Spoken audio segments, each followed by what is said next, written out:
Okay, I'm recording from now on. So the freedom then is the property of the will that acts on its own accord from itself, not from any alien cause. Most of the time when we organize societies, our sort of criminal justice system, etc., we say, choose this law of nature, which is fear of punishment and self-preservation, rather than that law of nature, which is hunger, your body wants food. That is the distinction. But for Kant, we are not free if we eat or not eat because afraid of punishment. Because that's heteronomy. We are really not killing somebody because we are afraid of punishment. Only if you act from immutable laws of morality, you are free. So our freedom is always relative, to choose this law of nature over that law of nature. But absolute freedom is acting according to laws of freedom, laws of morality. Is that clear? This is important for your papers. Very good question, Maya, and then that sort of connects to the paper topic. Okay, next question. Emily.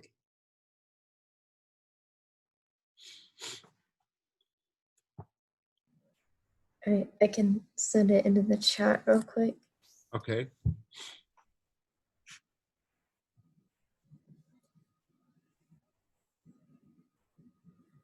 Okay.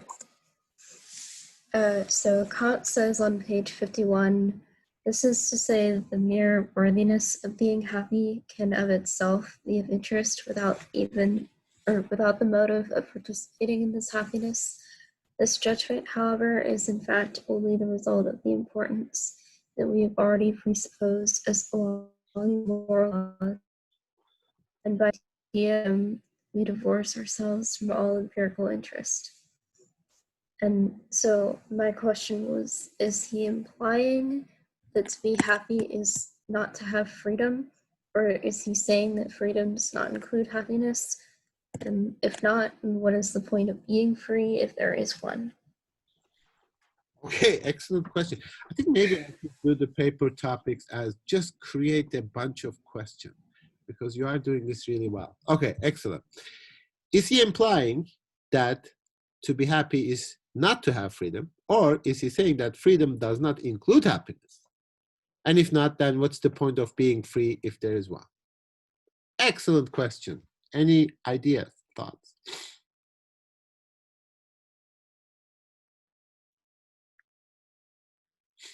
What is he saying with respect to being worthy of happiness as opposed to happiness?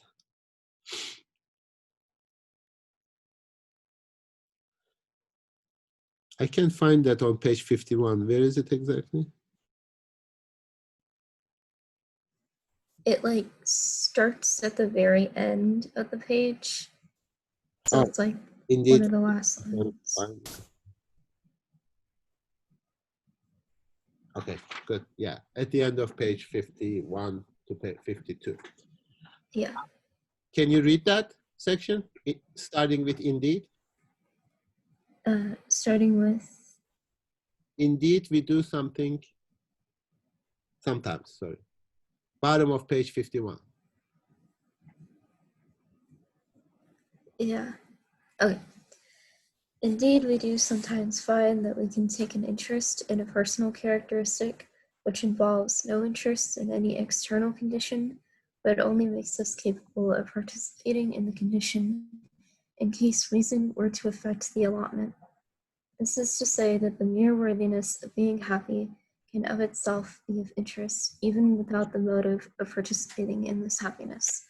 This judgment, however, is in fact only the result of the importance that we have already presupposed as belonging to moral laws, when by the idea of freedom we divorce ourselves from all empirical interest. However, in this way, we are not yet able to have any insight into why it is that we should divorce ourselves from such interests, i.e., that we should consider ourselves as free in action and yet hold ourselves as subject to certain laws, so as to find solely in our own person a worth that can compensate us for the loss of everything that gives worth to our condition. We do not see how this is possible, and hence how the moral law can obligate us. Okay, thank you. Again, in other words, maybe we can ask in this particular case, what is the relationship between moral law and happiness? And as I said before, as an example, some people say, oh, it makes me really happy to be moral. I take particular pleasure or happiness when I act morally. Kant believes that is worthiness of happiness, not actual happiness, because you should not be moral because it makes you happy, because then happiness becomes higher as a principle than morality. Now, if we do that, then if we make happiness as the highest highest attainment, highest value, then we can dismiss morality, because morality is just a means for an end that is happening. So, what is the point of being free? Kant does not have an answer, because that is the highest point. There is no other point that will tell you that's why you should be free.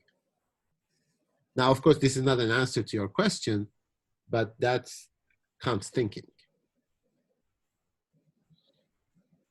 Because being free is the most important thing. Being moral is the most important thing, whether it makes you happy or not. In fact, you should be moral when it doesn't make you happy, because then they will say, oh, it makes you, it doesn't make you happy necessarily, therefore happiness is not your highest ideal. Does that make sense, Emily? Yeah. So if you are acting moral, you are worthy of happiness, but not happy. In fact, you shouldn't be happy, if you ask Kant. Now, not being happy doesn't mean you should be unhappy and miserable.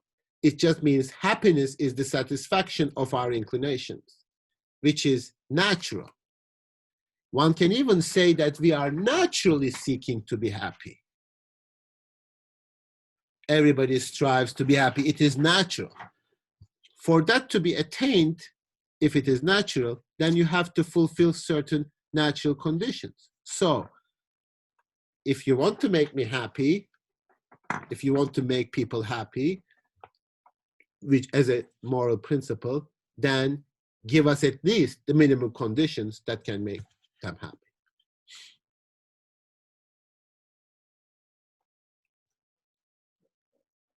Actually, that would be a good principle, don't you think? To make everybody in the world happy. Then you have to quantify it. I mean, like how much, what do you need to be happy?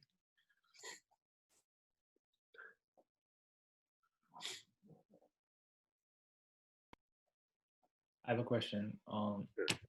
Yeah, so like you mean Kant means like happiness or like desire of like being happy is the hypothetical imperative, like, and it's empirical, and the freedom itself is the purpose and being moral, and that's the categorical imperative.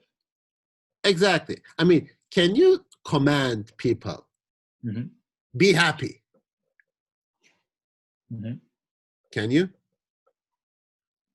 But you can, but like that, what they do to be happy is like totally different. Yes, therefore you can command them. Yeah. You can say, be happy, like as a moral principle or as any kind of principle. I mean, you can write songs, you can try to make people feel happy, etc. But you cannot command them. You can command them something else if they want to be happy. But happiness, because certain moral theories like utilitarianism, etc., claim that happiness is the ultimate aim of morality, in the sense that something is moral if it produces the greatest happiness for the greatest number of people, etc. Kant's moral theory is deontological as opposed to utilitarian. It is free of its consequences. It is indifferent whether it produces happiness or not. It doesn't need to produce unhappiness. If it produces unhappiness, then you are more likely to understand the motives, etc. But it certainly should be independent of as to whether it produces happiness or not. Okay. And yes, that's why it is hypothetical, and it also depends, like, what makes me happy doesn't make you happy. And what makes you happy now probably won't make you happy tomorrow.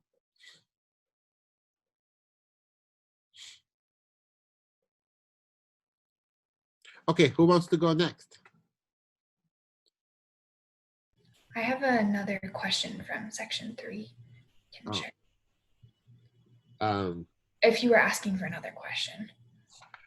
I was asking from others, but since they are not volunteering, let's give them a minute if anybody wants to volunteer, and then you can ask.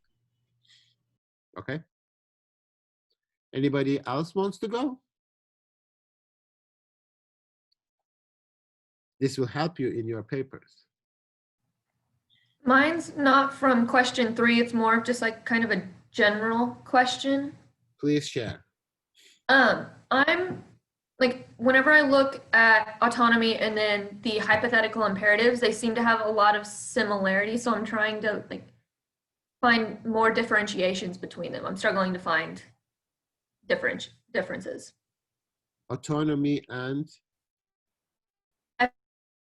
Hypothetical. can you share your question with the chat?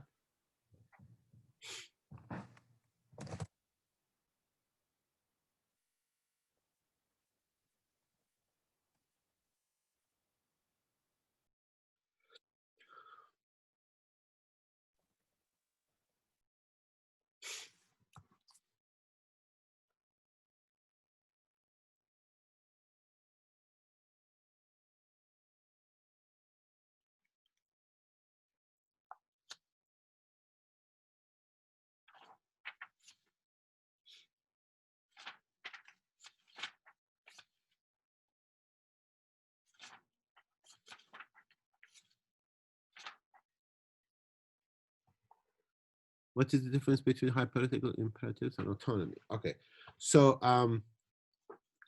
any ideas?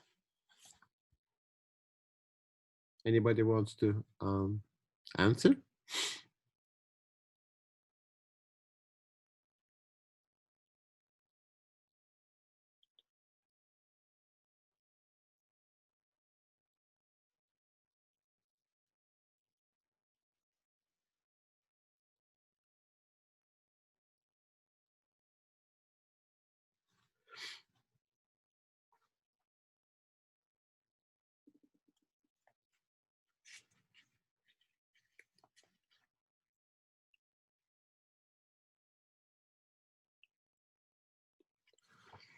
Gesundheit.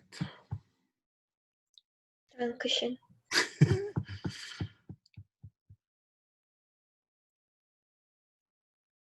Anybody?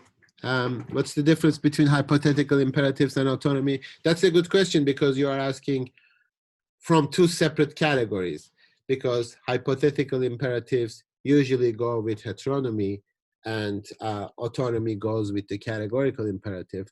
So we need to articulate this a little bit better to understand and write in your papers. So what is a hypothetical imperative? Give me a hypothetical imperative.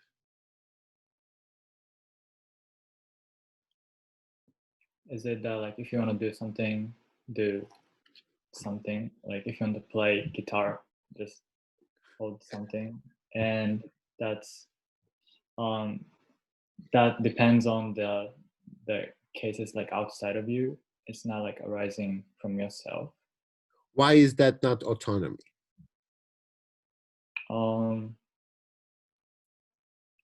If done correctly. Yeah.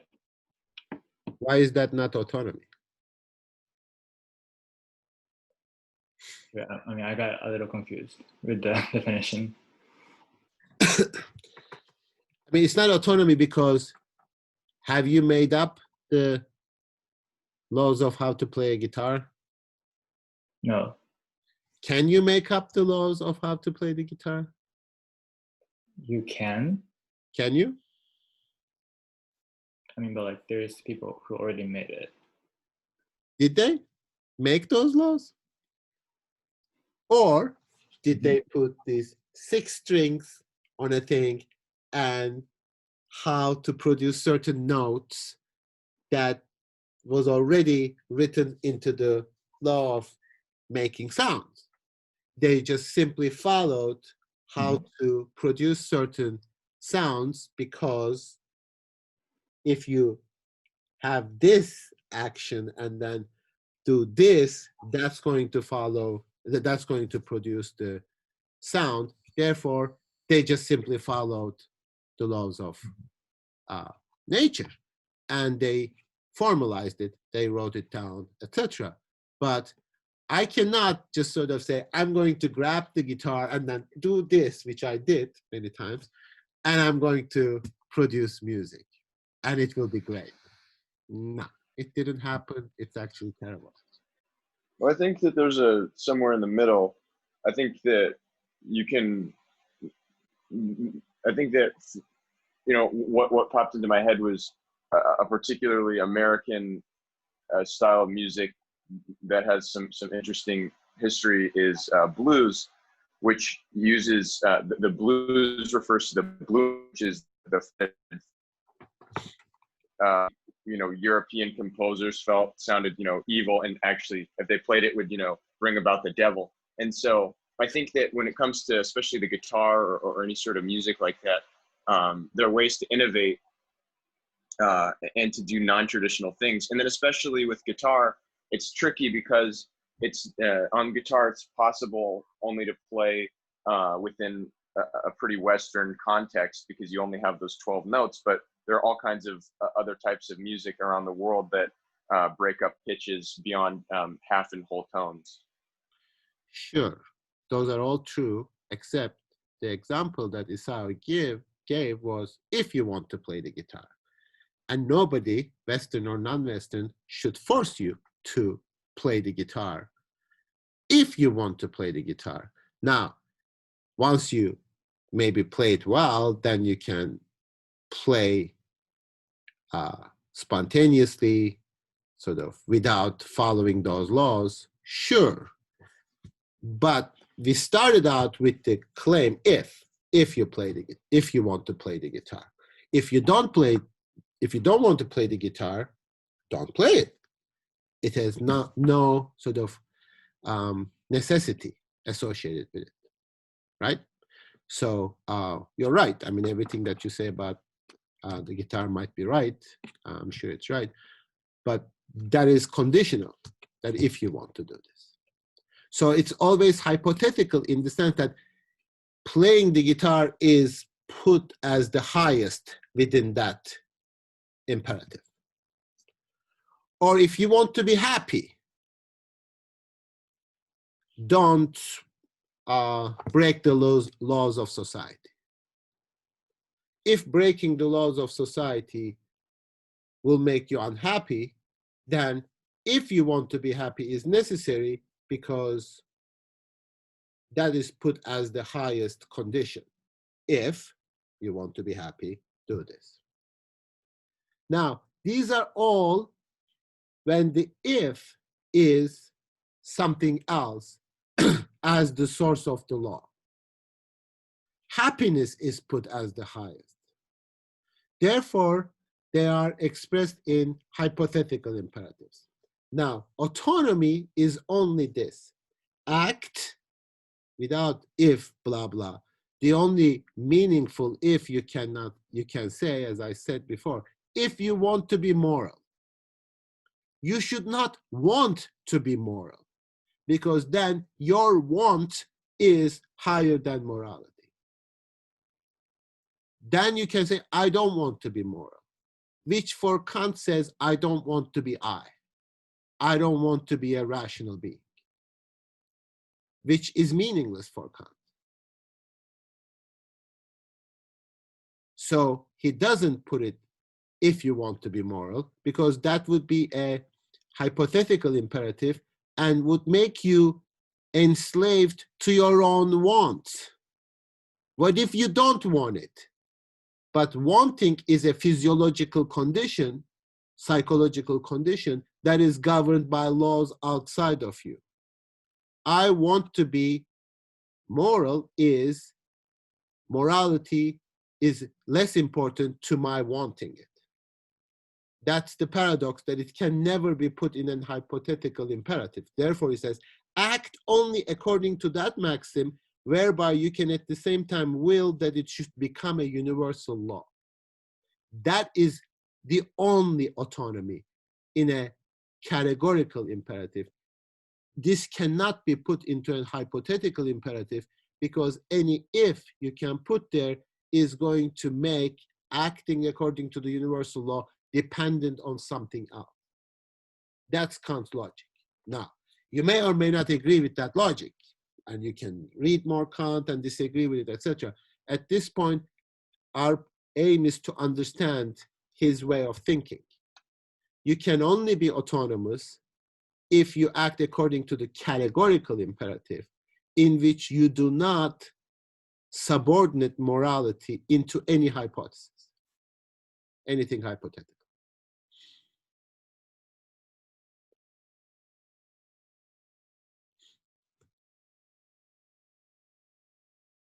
Is that clear to everybody? Especially Lindsay. But that's a good question too. I mean, I should just ask you to ask questions. That's the best thing. Could you repeat the end of what you just said? Do you remember the last thing you said? It sounded important, but it kind of slipped. Well, at least it is recorded, so you can listen to it again. But I think what I said was, there is no way to articulate autonomy other than in a categorical imperative, because self-law giving is not conditional upon anything else. So self-law giving, self-legislation is the highest activity of human reason that cannot be subordinated into anything hypothetical. Like if you want to be happy, even when somebody says, if you want to be moral, well, some people say, I want to be moral. You actually are undermining the value of morality when you say, I want to be moral, because you are subordinating morality into your want. Then somebody can say, I don't want to be moral.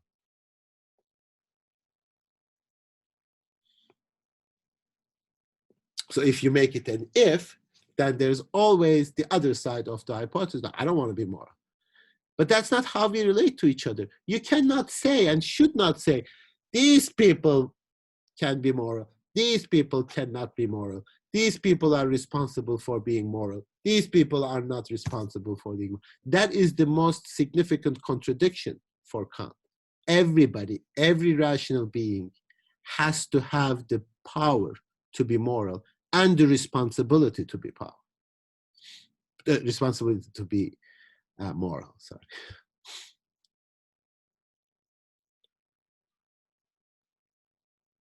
Is that logic clear? Once you understand the logic of it, that's the most important aspect. So hypothetical is heteronomy, and categorical is the autonomy.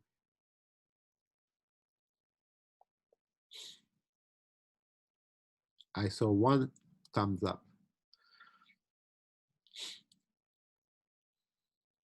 Others? Questions about this?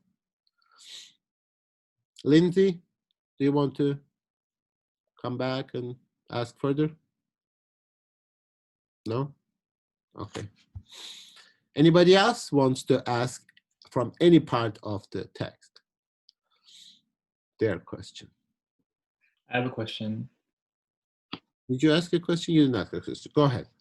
Yeah, so I'm gonna just paste it.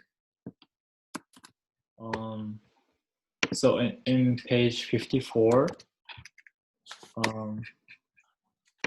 like right at the bottom, like consequently the intelligible world is and must be thought of as indirectly legislative. Oh my wait, no. Yes. No, just right before that. But the intelligible world contains the ground of the world of sense, and therefore also the ground of its law. Yeah. And I just didn't understand, like, what does it mean by the intelligible world becomes the grounding of sense?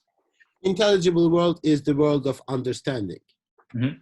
The world of understanding. I mean, Kant makes the additional point in it. The reason we can be moral is coming from the same reason that allows us to understand the world in terms of its causes. Mm-hmm. So human beings are capable of knowledge. What is knowledge? Knowing why something happens the way it happens. Mm-hmm. Only human beings can know the laws of nature. Mm-hmm. For example, animals don't sort of say, well, the reason I'm about to kill this antelope is because I'm a lion and I'm hungry, and in my brain there are certain secretions that tell me that I'm going to eat this antelope. Other creatures cannot understand the structure of the world in terms of causes. Okay. Now, also the laws of nature are not immediately visible, appearing to us. We understand them. For example, nobody sees gravity. They see certain objects falling under certain conditions in vacuum or in air, blah, blah. But only human beings are capable of formulating the concept of gravity, hence understand the world. Mm-hmm. So the same capacity for us to understand the world also allows us to act differently in that world. Therefore, since we can understand the world, we can create a moral world in which things that happen, don't happen, should not happen. Mm-hmm. Now think of this in terms of, we discussed it multiple times in terms of the climate change. Climate change is happening, let's just say, certain things are happening. We understand it. We understand the causes of it.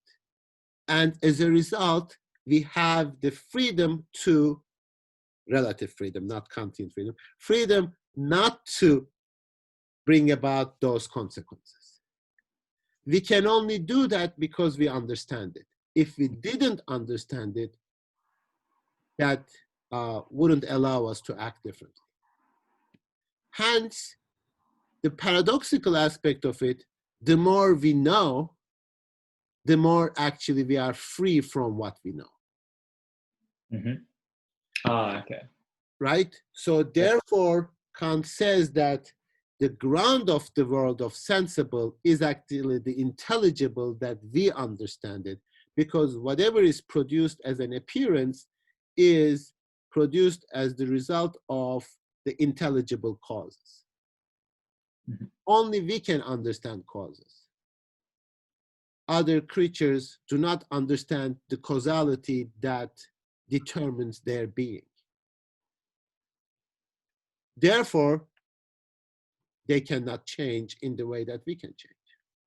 Okay, so I mean, like we have the capacity of to think rationally, so that we can have the capacity of like understanding the laws of nature.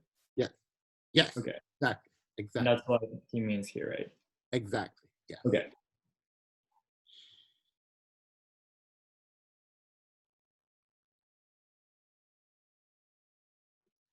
Is that clear to everybody?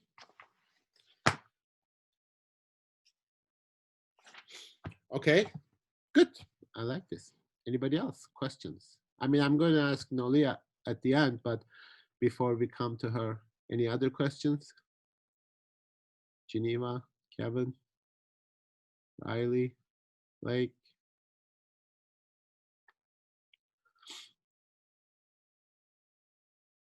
Lamb? Chang? Hello. Yes. Okay, I'm going to my question right now. Okay.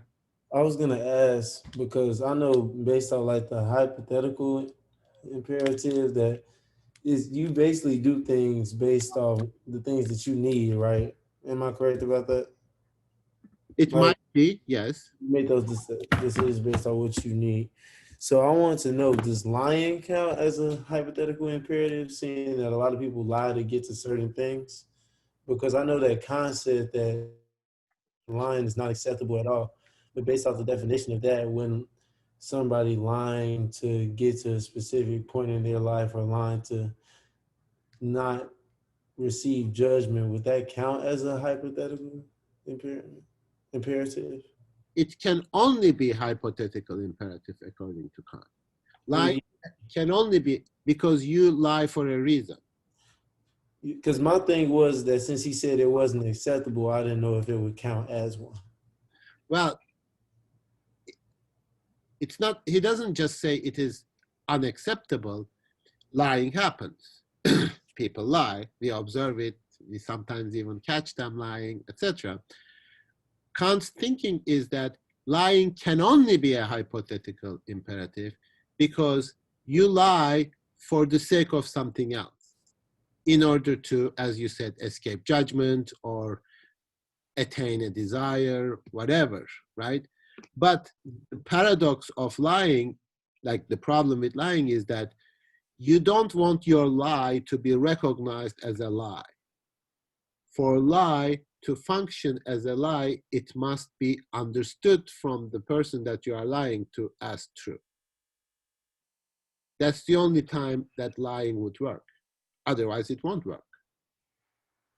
So lying wants to be other than itself. It wants to be true so that at least it wants the other person to think that it is true, such that they are tricked. Therefore, you can achieve your desire, namely escape punishment or judgment. Does that make sense? Yes, it makes sense. Okay, so when I lie, Kant says, I still want the universal condition to be telling the truth. Because if the universal condition were not telling the truth but lying, then I would not be able to lie, because lie wouldn't function as a lie. Lie only works if the other person thinks that you are telling the truth. So when somebody says, like, you know, like, I don't know, you know they're lying, you just don't believe them. And there's a paradox in lying, because we always call people, this is like there was a Turkish comedian who sort of made this case. Liars are paradoxically not skillful liars, because skillful liars would never be recognized as liars. So when you call somebody a liar, you are actually saying that they are incapable of lying. So that's the paradox of lying. A good liar would be someone that you would never recognize as a liar. Therefore, you can't call them a liar. So it's only hypothetical because presumably people only lie if they want to achieve something else. I mean, you don't probably just lie for the sake of lying. I mean, there are certain people like that, but like they exaggerate. They say, I did this and I did that and I accomplished this and I accomplished that. And they are lying in order to boost their ego, to improve their perception, etc. So there's kind of pathological condition underneath it, but they are not just lying for the sake of lying.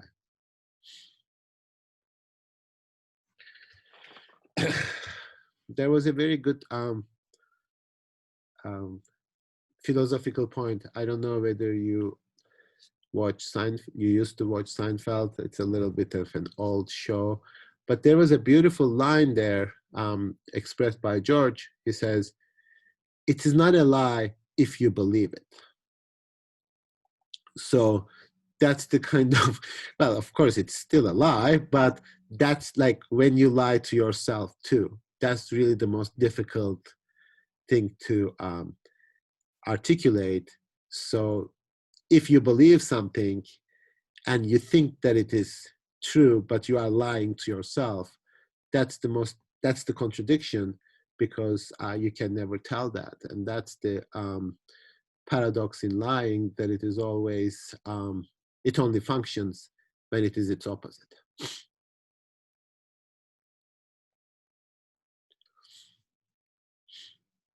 So whenever people say to you a lot of things about I do this, I do that, etc., you should always be a little bit cautious and sort of say, are they lying to me or are they lying to themselves?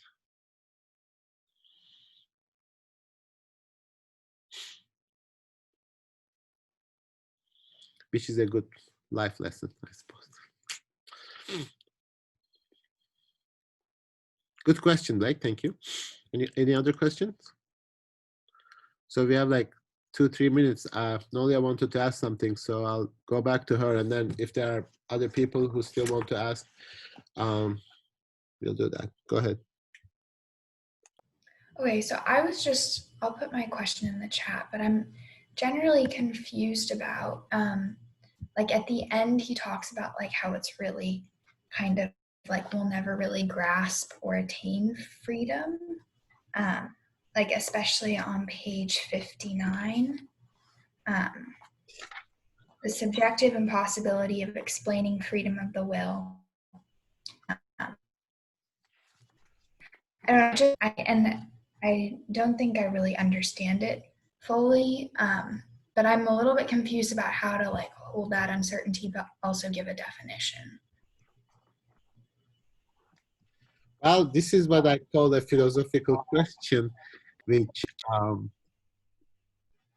should not have an answer, and because the answer you would give you the illusion that you are actually solving a problem, but in fact you are living with this uncertainty, as you put very well. Yes, we do not really know subjectively whether we are free or not. We don't. This is a human condition. I mean, I can produce an answer formally, but this is the nature of philosophical question. You can answer it formally. You are free only if you are acting according to moral law. But you will never be able to say whether you are acting according to moral law. That's the beauty of life.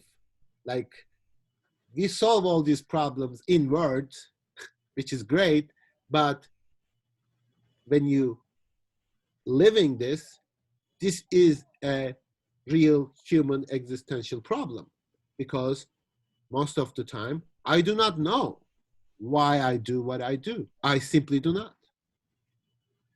I tell myself a lot of lies.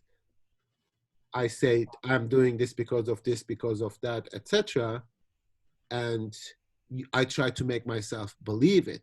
So when you take somebody like my favorite example, Bill Gates, in front of you, I know you might be thinking and lying to yourself that you are being moral by giving millions of dollars to charity. But maybe you also know you are giving millions of dollars to charity because you are making billions of dollars by robbing people of their work and labor, etc. And you don't see that aspect of yourself, but you only see this aspect of yourself. And I don't know whether he is free or not. I don't know whether he is moral or not. I subjectively do not know that. Maybe they do not even know that. But that is the problem of morality. It is not in the world of appearances. I cannot see it. I cannot say, oh, look, Josh, he is free. Or he is acting freely. I don't know.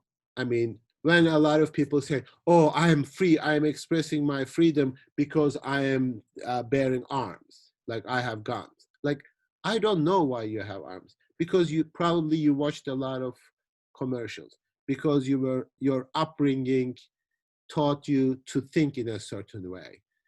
Your family and your culture gave you a certain way of acting. You are not really expressing any form of freedom. In fact, you are expressing how determined you are by external forces in believing this. I don't know. And if I'm against guns and I'm free to be against guns, it's the same. You are expressing certain cultural, political convictions. You maybe never really asked yourself why I'm doing what I'm doing. And unless you know that, you can really not know whether you are free or not. So that's the paradox. So yes, I know this is not like pedagogically very satisfying for you, but that's really the nature of philosophy. It is going to stay with you as a question, hopefully for the rest of your life, not just as long as you take this class. Because there is really not that I cannot find a solution or you cannot find a solution. There isn't and there shouldn't be a solution to this, because any kind of solution that you are proposing is kind of dogmatic conviction of yourself.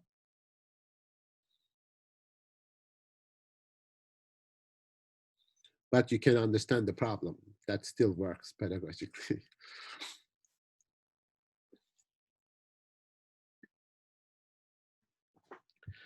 Good. Any other questions?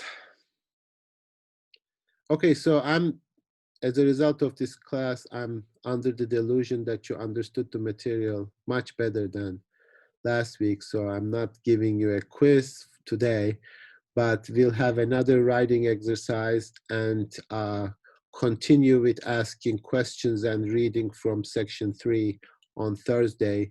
That will be our last official class, so that I can have the protocols for the next week, the other remaining 4 people doing the protocol.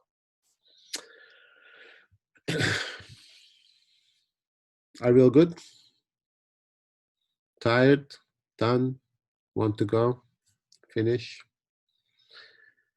So if you have questions, I'm going to, you can leave. I'm going to be here for a while on this meeting if you have any questions.